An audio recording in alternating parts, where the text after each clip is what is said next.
स्वागत है आप सभी का फिजियोचंचल के इस चैनल पे। आज हम लोग पढ़ने वाले हैं प्रॉपर्टीज ऑफ कार्डियक मसल्स, जहाँ पर इसका सबसे पहले प्रॉपर्टी आता है एक्साइटेबिलिटी। यानी कि हमारी जो कार्डियक मसल्स है वो एक्साइट होती है। जब कभी भी कोई भी स्टिमुलस आता है हमारे कार्डियक मसल्स में, तो वो उसके प्रति रिस्पॉन्स शो करती है। उसी को हम लोग बोलते हैं एक्साइटेबिलिटी। यहाँ पे हम दो चीजों के बारे में बात करेंगे। एक तो रेस्टिंग मेम्ब्रेन पोटेंशियल, यानी कि कौन से पोटेंशियल पर हमारा जो कार्डियक मसल है वो रेस्ट कर रहा है, और कौन से पोटेंशियल पर हमारा जो कार्डियक मसल है वो कॉन्ट्रैक्शन शो कर रहा है। कैसे शो करेगा? कभी भी जो भी इम्पल्स आएगा या फिर स्टिमुलस आएगा, तो स्टिमुलस आने की वजह से क्या होगा, उसका रेस्टिंग मेम्ब्रेन पोटेंशियल चेंज होगा एक्शन पोटेंशियल पे। एक्शन पोटेंशियल आने की वजह से क्या होगा, कॉन्ट्रैक्शन शो होगा। ठीक है, तो इसी को हम लोग बोलते हैं एक्साइट हो जाना। मसल्स हमारी एक्साइट हो जाती है और एक्साइट होकर के कॉन्ट्रैक्शन शो करती है। सेकेंड आता है रिदमिसिटी। रिदमिसिटी यानी कि रिदम बनाना। हमारा जो हार्ट है वो एक रिदम में ही कॉन्ट्रैक्ट होता है। क्यों होता है, किसकी वजह से होता है? पेस मेकर की वजह से। क्योंकि हमारे हार्ट में पेस मेकर प्रेजेंट होता है। कौन सा पेस मेकर? हमारा एसए नोड। एसए नोड जो होता है वो कंडक्शन करवाता है। ठीक है, तो उसकी वजह से एक रिदम मेंटेन रहता है हमारा हार्ट का। थर्ड आता है कंडक्टिविटी। कंडक्टिविटी यानी कि जो भी स्टिमुलस हमारा आ रहा है उसको कंडक्ट आगे की तरफ कंडक्ट कराना। तो सबसे पहले वो एसए नोड के पास आता है, एसए नोड से फिर वो एवी नोड के पास जाएगा, एवी नोड से फिर वो बंडल ऑफ फिश में जाएगा और वो फिर आगे की तरफ ट्रैवल करेगा। ठीक है, फोर्थ आता है हमारा कॉन्ट्रैक्टिलिटी। कॉन्ट्रैक्टिलिटी यानी कि जो हमारी कार्डियक मसल्स होती है वो कॉन्ट्रैक्ट करती है। ये कॉन्ट्रैक्ट होकर के हमारा हार्ट बीट होता है। तो एक एक करके देखते जाते हैं। सबसे पहला आ गया एक्साइटेबिलिटी। एक्साइटेबिलिटी क्या है? Ability of living tissue to give response to the stimulus. जो भी स्टिमुलस आ रहे हैं उसके प्रति जो रिस्पॉन्स शो कर रहे हैं वही क्या है, हमारा एक्साइटेबिलिटी। अब यहाँ पे इलेक्ट्रिकल पोटेंशियल की अगर हम बात करें तो सबसे पहले इलेक्ट्रिकल पोटेंशियल में देखते हैं हम लोग रेस्टिंग मेम्ब्रेन पोटेंशियल। यानी कि कौन से पोटेंशियल पर हमारा जो कार्डियक मसल है वो रेस्ट कर रहा है। तो हमारा जो कार्डियक मसल है वो -90 मिली वोल्ट पर रेस्ट कर रहा होता है। ये -90 मिली वोल्ट क्या है, उसका रेस्टिंग फेज है। सेकेंड आता है हमारा SA node.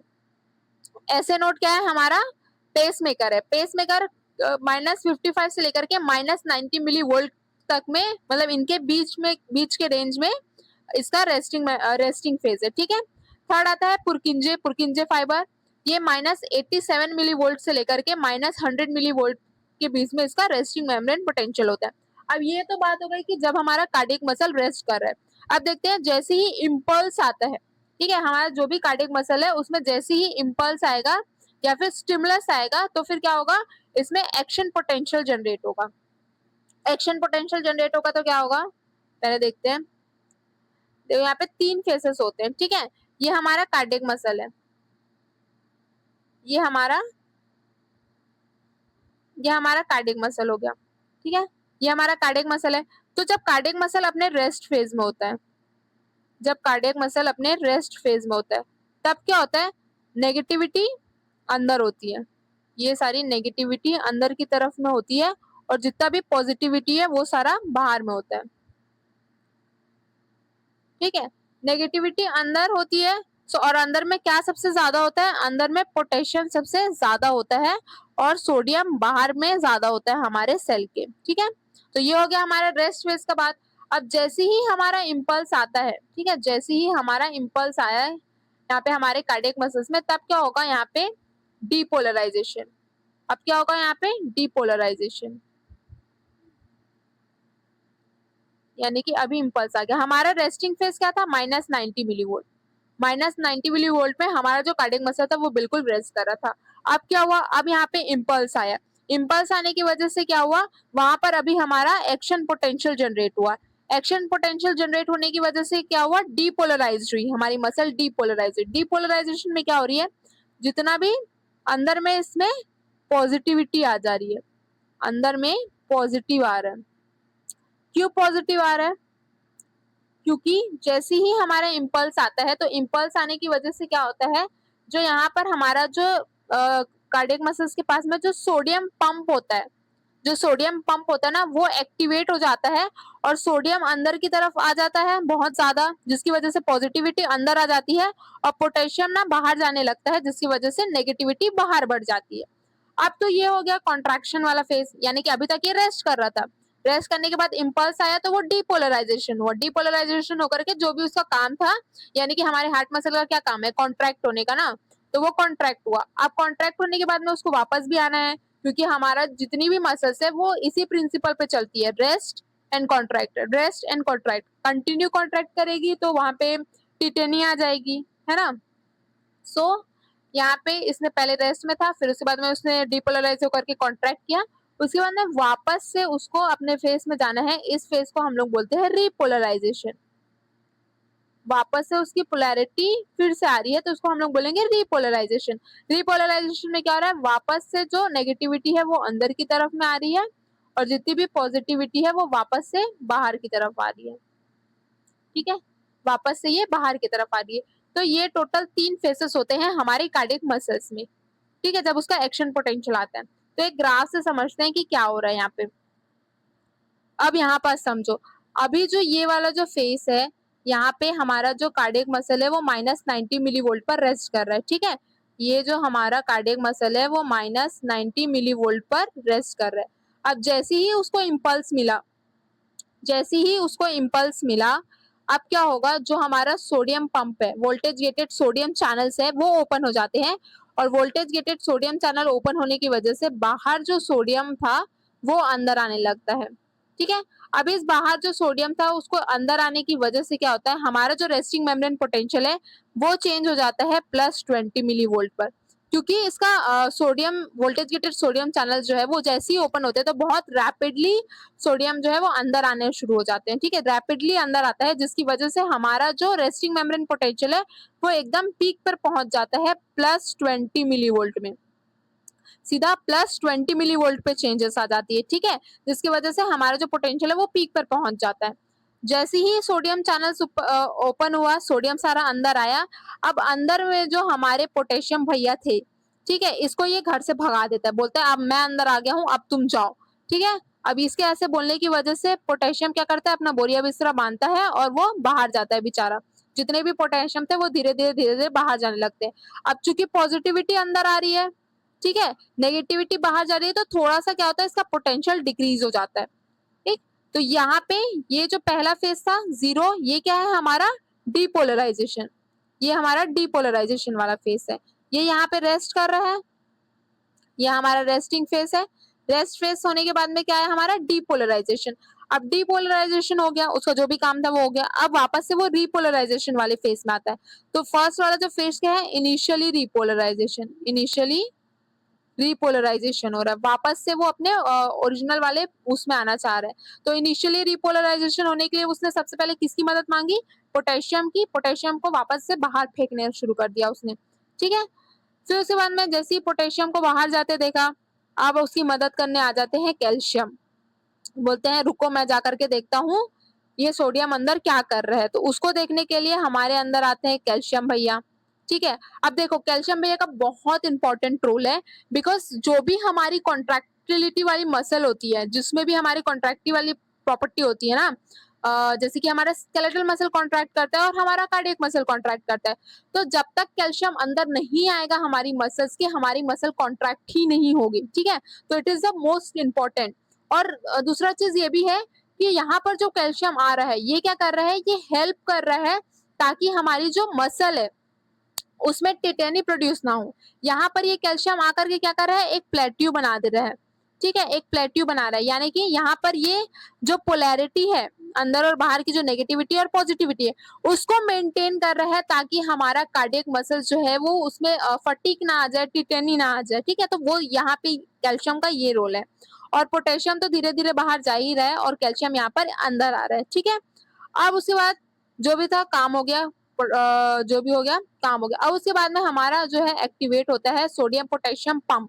Sodium potassium pump का क्या काम होता है, वो 3 सोडियम को आउट करता है और 2 पोटेशियम को अंदर की तरफ में लाना शुरू करता है, ठीक है, 2 पोटेशियम को इन करता है। अब जैसे ही हमारा सोडियम पोटेशियम पंप एक्टिवेट होता है, उसके बाद ही क्या होता है, फटाक से जो है इसका फेज जो है वो गिर जाता है, इसका जो पोटेंशियल है वो नीचे की तरफ आ जाता है, यानी कि वापस से अपने ओरिजिनल उसमें आ जाता है, ठीक है। तो यहाँ पे जितना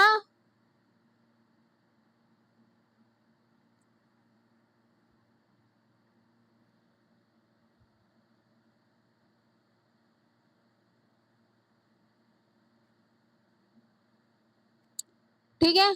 तो यहाँ पर हमारा सोडियम पोटेशियम पंप जो है वो एक्टिवेट होता है और वापस से हमारी मसल्स को रेस्टिंग मेम्ब्रेन पोटेंशियल पर ले आता है। ठीक है, तो इस तरीके से हमारा जो पूरा कार्डियक मसल है उसका एक्शन पोटेंशियल वर्क करता है। नाउ हमारा सेकंड प्रॉपर्टी आता है, that is the rhythmicity. Rhythmicity क्या है? जो अपनी खुद की इम्पल्स हमेशा बना रही है उसको ही हम लोग बोलेंगे रिदमिसिटी। रिदमिसिटी, और इसको हम लोग क्या बोल सकते हैं? ऑटो रिदमिसिटी या फिर self excitation. It is a self excitation. ठीक है, अब ये जो सेल्फ एक्साइटेशन या फिर रिदमिसिटी बनाने के लिए हमारी हार्ट के पास में एक बहुत ही ज्यादा स्पेशल स्ट्रक्चर होता है, that is called as pacemaker. ठीक है, हमारे पास एक स्पेशल स्ट्रक्चर है जिसको हम लोग क्या बोलते हैं? Pacemaker. ठीक, पेस मेकर क्या कर रहा है? पेस मेकर क्या है हमारा? पेस मेकर है हमारा ऐसे नोट। पेस मेकर क्या है हमारा? ऐसे नोट। यही हमारा क्या कर रहा है? रिदमिसिटी बना के रख रहा है हमारे हार्ट का। नाउ थर्ड प्रॉपर्टी आती है कंडक्टिविटी। कंडक्टिविटी यानी कि हमारे हार्ट का जो इम्पल्स है उसको जो कंडक्ट कर रहा है, that is known as conductivity. So electrical impulse transmitted all over the heart muscles. यहाँ पे सबसे पहले कहाँ पे जाएगा? सबसे पहले ये जाएगा हमारे एसए नोड में। एसए नोड में जैसे गया उसके बाद में फिर यहाँ पे सेकंड जाएगा एवी नोड के पास में। एवी नोड से फिर वो बंडल ऑफ हिस में ट्रांसफर करेगा, देन फिर राइट और लेफ्ट बंडल ब्रांच में जाकर के वो पुरकिंजे फाइबर में अपना जो इम्पल्स है उसको ट्रैवल करेगा। अब यहाँ पे इम्पल्स तो जनरेट हो गया। अब यहाँ पे हर एक एक जो कंडक्टिविटी हो रही है, जो भी कर रहे हैं ना, जो भी पार्ट्स है उसकी अपनी अपनी एक अलग अलग वेलोसिटी है। यहाँ पे एसए नोड ने तो इम्पल्स जनरेट कर दिया। अब यहाँ पे जो एवी नोड आता है इसका वेलोसिटी होता है 0.05 मीटर पर सेकेंड। इतनी इसकी वेलोसिटी होती है। ठीक है, सबसे लोवेस्ट वेलोसिटी होती है हमारी एवी नोड की। देन आता है bundle of fish. Bundle of fish का होता है 0.12 मीटर पर सेकेंड। ठीक है, इस स्पीड से वो क्या करती है? जो इम्पल्स है उसको आगे की तरफ कंडक्ट करती है। देन आता है हमारा पुरकिंजे फाइबर। ये जो हमारा पुरकिंजे फाइबर है इसकी सबसे हाईएस्ट वेलोसिटी होती है, सबसे हाईएस्ट, यानी कि ये 4 मीटर पर सेकेंड के स्पीड से हमारे इम्पल्स को ट्रैवल करवाता है, यानी कि आगे की तरफ आगे की तरफ ट्रांसफर करता है। ठीक है, नाउ फोर्थ आता है, that is the contractility. Contractility का प्रॉपर्टी होता है ability of tissue to shorten in length after receiving a stimulus. कोई भी स्टिमुलस जब हमारी कार्डियक मसल रिसीव कर रही है उसके बाद वो शॉर्ट हो जाती है, शॉर्ट होती है यानी कि कॉन्ट्रैक्शन प्रोड्यूस कर रहा है, दैट इज द कॉन्ट्रैक्टिलिटी। अब कॉन्ट्रैक्टिलिटी के अंदर पे 4 फैक्टर्स अफेक्ट करते हैं। सबसे पहला तो आता है all or none law.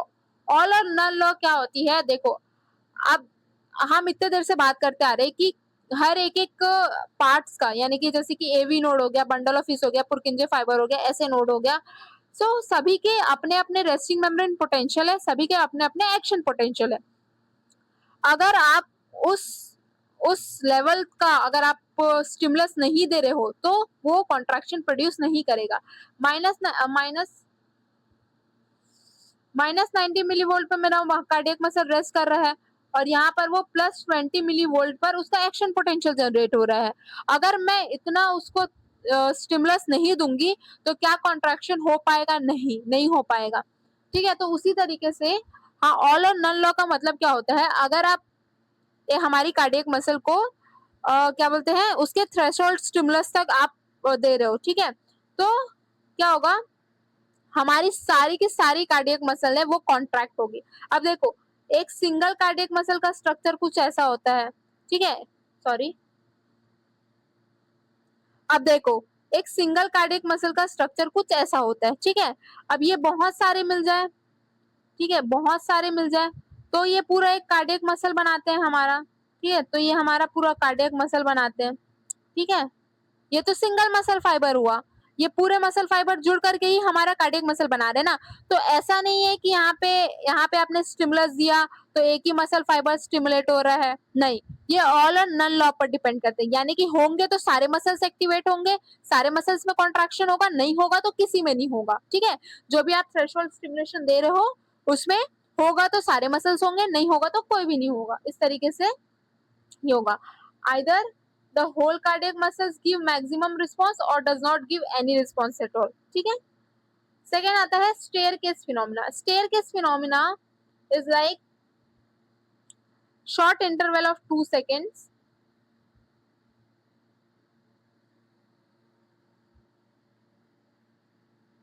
Second आता है हमारा staircase phenomena. Staircase phenomena में क्या हो रहा है, पहले तो जब आप स्टिमुलेशन दे रहे हो तो क्या हो रहा है, फोर्स ऑफ कॉन्ट्रैक्शन इंक्रीज होते जा रहे हैं, तो थोड़ा सा हो रहा है, उसके बाद फिर थोड़ा ज्यादा हो रहा है, फिर उसके बाद थोड़ा ज्यादा हो रहा है, फिर उसके बाद थोड़ा ज्यादा हो रहा है। बट एक टाइम ऐसा आएगा जहां पर फिर वो अपना जो है कॉन्ट्रैक्शन को कांस्टेंट कर देते हैं।